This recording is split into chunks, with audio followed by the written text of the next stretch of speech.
Hello there, right here. We are here on the beta version of the Bedrock Edition. And as you can see behind me, we got these brand new blocks added into the game. These are called froglights, and they're in 3 different types. There is the pearlescent froglight, which has the color of like a pearl. There's also the verdant froglight, which has the color of like lush vegetation. And lastly is ochre, which is kind of a yellowish orange. And as the block name suggests, they do put off light. We went ahead and tested this, similar to what you get out of a normal torch, so like a light level 15. Blocks themselves don't put off any colored light, but they can be placed down to have different rotations. Notice that these lines that are on the actual block can be turned different directions. But you're probably wondering, how do you even get these blocks in 1.19 when it comes out? That's actually done by having a magma cube that is near one of these guys. What they end up doing is actually stick their tongues out, grabbing the magma cube. It has to be a tiny one, and then once they grab it, then they spit out the new type of blocks. Notice that these are the orange frogs. They're from the humid biomes, and when they slurp up a magma cube, it turns into the orangish or the ochre froglight. And tadpoles grown up inside of a dry biome, such as a savanna, are going to have the white colored frogs. And when the light colored frogs kill magma cubes, they then drop the whitish color pearlescent froglight. And tadpoles that are grown up inside of cold biomes will produce these green frogs. And when these guys kill the tiny magma, they're going to drop the greenish color one, also known as the verdant froglight. My goal today is to make a farm where we can get all 3 of these new blocks automatically. And at the end of the video, I'm going to show you guys some cool tricks that you can do with frogs. Now make sure you're subscribed, and let's get into the farm designing. So first we need to get magma cubes and frogs into one area. We can either move the magma cubes into overworld where the frogs are at, or we can move the frogs from the overworld into the nether where the magma cubes are. Since we need a unlimited amount of magma cubes in order to keep this farm going, we're going to move the frogs into the nether where the magma cubes naturally spawn. So we're here in the nether and we plop down some frogs. We see that they do just fine here. They don't take any damage. They also come up as the dry type. I guess because the nether is kind of really dry, they come up as the light colored ones. There's 2 great ways to get magma cubes in large amounts. First is the magma cube spawner that can be found in this type of bastion. The other great location is here in the basalt deltas, because magma cubes spawn abundantly in this biome. Luckily, in the past, I've already designed 2 different types of magma cream farms that use both these locations. And I've even updated my mob spawner one to use the powder snow. Let's take a look at each of these farms and see if we can update them so they work as a frog light farm. So this one here is my simple magma spawner that just has them drop down, and then we have a golem here that is attracted them towards them because the magma want to try to kill the golem, but they can't actually get to it, and instead they hop on top of these wither roses and they'll eventually die, dropping the magma cream. This is being picked up by the hopper minecart and being dropped off inside of this chest here. The golem itself also kind of slaps these guys and ends up killing them much faster. So the first thing we're going to do is take out the wither roses, because we don't want the magma cubes to actually die. We want them just to get to the smallest form. We'll also need to remove this iron golem, or just move him back or something, because currently he's hitting these guys and actually killing them, which we don't want. So I went ahead and moved the iron golem, so there is 2 walls between him and the magma cubes. Now I would like to come in and just kill off the large ones as well as the small ones and leave the tiny ones alive. I'm going to use powder snow just like my other magma cube farm, because it actually will do more damage to these guys because they're considered a war mob. So I got up here at this height here, you can see it is damaging the magma that are trying to get to this iron golem, the ones that are in the center. And they die off and they turn into the medium ones. Now you can see there's a problem that these medium-sized ones aren't reaching the snow layers anymore. And that's because the entire floor is actually made out of slabs. So let's go ahead and change that out. I'm going to change out the entire floor to stairs. These will prevent mobs from actually spawning inside of here. Alternatively, you could use glass. This is just cheaper in some cases. This also boosts the medium slimes up, so they now should be able to take damage from the powder snow. Let's put some more of it in and see how it does. So even with this powder snow in front of this iron golem's face, they're still able to track him and try to get up close. The spawner itself isn't too fast, so we don't expect too many mobs to be coming through at any given time. And we can see that the big ones are jumping over top of it, so they're kind of like resetting their freezing time.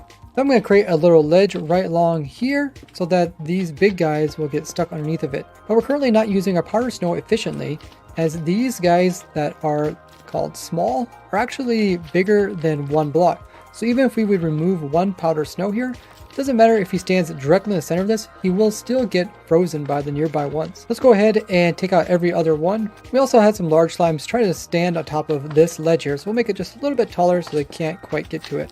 Now it's looking much better. We get these guys coming towards the iron golem. Big ones are dying in the powder snow.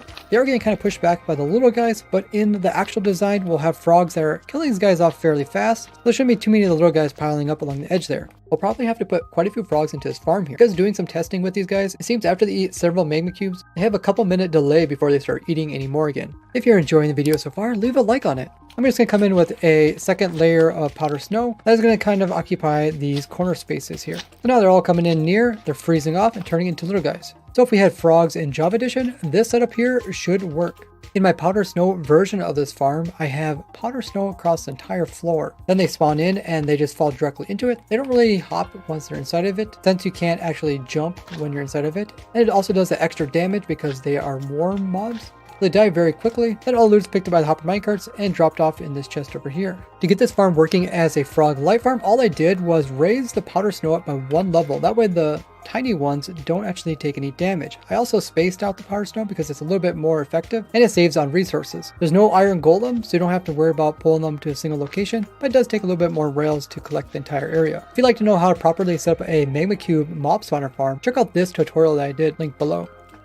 Now let's take a look at my magma cube farm that uses the basalt biome. Now I built mine above the nether ceiling because this makes it really easy to build up, but you can't do this on the bedrock edition. The way this one works is we have this spawning platform that is technically a basalt biome up here. So magma cubes will spawn on it, and we have an iron golem in the center where they're trying to pathfind to, trying to attack him. But instead they'll get close and end up dying on these wither roses. We have some anti-gas spawning protection with these rows here. And the entire thing is a circle because the player AFKs way up in the air. That way the only thing can spawn in the world is magma cubes onto this platform and nothing will spawn in below. This what makes this farm really easy to build up as well as quite efficient. So now I got it updated so that it works for getting the new frog lights. So I came in here, removed the wither roses so they didn't die. I put in the powder snow 1 block higher. This way it kills the large ones as well as the small ones, but not the tiny ones. We also have 2 layers of walls here so that the golem can't actually kill these guys. And the little guys aren't standing on top of the walls and dying from the powder snow. So now all we have to do is let some frogs loose in this area. And they should eat all these guys up and drop the new frog lights. And then those are going to get picked up by the hopper system that is underneath. And the rail system, which is going to transport all the loot over into these chests. Now this farm typically produces around 2,000 magma cream per hour, but magma cream only come from the large as well as the small ones and not the tiny ones. Where in this farm we really need just tiny ones and not the other ones. So with an adequate amount of frogs, this farm should produce over 2,000 frog lights per hour. Now this farm here produces around 250 magma cream per hour, so it's probably possible for this farm to produce over that amount in frog lights. Now in order to get all 3 lights, it means you need all 3 colors of the frogs. That means you need to raise up tadpoles in all 3 different biomes and then transport them to wherever you have the farm. Now you can use like boats or minecarts to move them, but it's also just as easy to move these guys around with a lead. You can even fly around with elytra and carry these guys. Now this mechanic of the frogs eating the magma cubes and dropping out of a block is pretty unique. If you think about it, there's not too many mobs in the game that will immediately give you a block without you having to craft it. Some exceptions are like bartering, hero of the village, or shearing sheep. And this method might be the easiest out of all of them in order to just get tons of blocks. Now I'd like to show you guys 14 funny and weird things you can do with the new frogs that we came across during my streams. You can check those out every Wednesday, Friday, Saturday, Sunday at 2 p.m. Eastern. Now after the frogs lay their eggs on the surface, it's actually possible to just place some blocks underneath of these, and once so, these eggs will no longer hatch.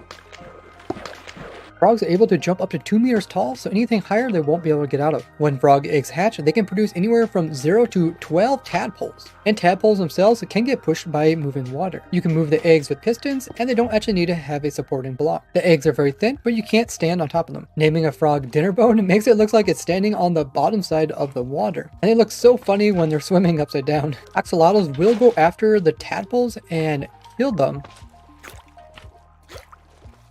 but they will not attack the frogs. Renaming a tadpole in a bucket, then placing it down will not actually give it a name. The frog eggs cannot be read with a comparator, but when they hatch, that can be detected by an observer. You used to be able to place repeaters on top of eggs, but that's recently been changed. Name tagging a tadpole will keep its name when it grows up, but the gem name doesn't do anything for the frogs. Something unique to Bedrock Edition is that some blocks can actually be placed inside of flowing water. This includes the new eggs, so if I place water over here, The water flows over there, but the actual egg is still in place. Other things in Bedrock can also do this, like levers. Now check out this playlist to see how we're designing a farm for every item in the game of Minecraft, or this playlist which contains tons of simple farms for your survival world. Thank you guys so much for all the amazing support in 2021, and with your guys' help, we can make 2022 even better yet. I hope you guys had a Merry Christmas and Happy New Year's to you all. I'd like to thank all you guys for watching, and I'll see you guys in the next one. Bye bye!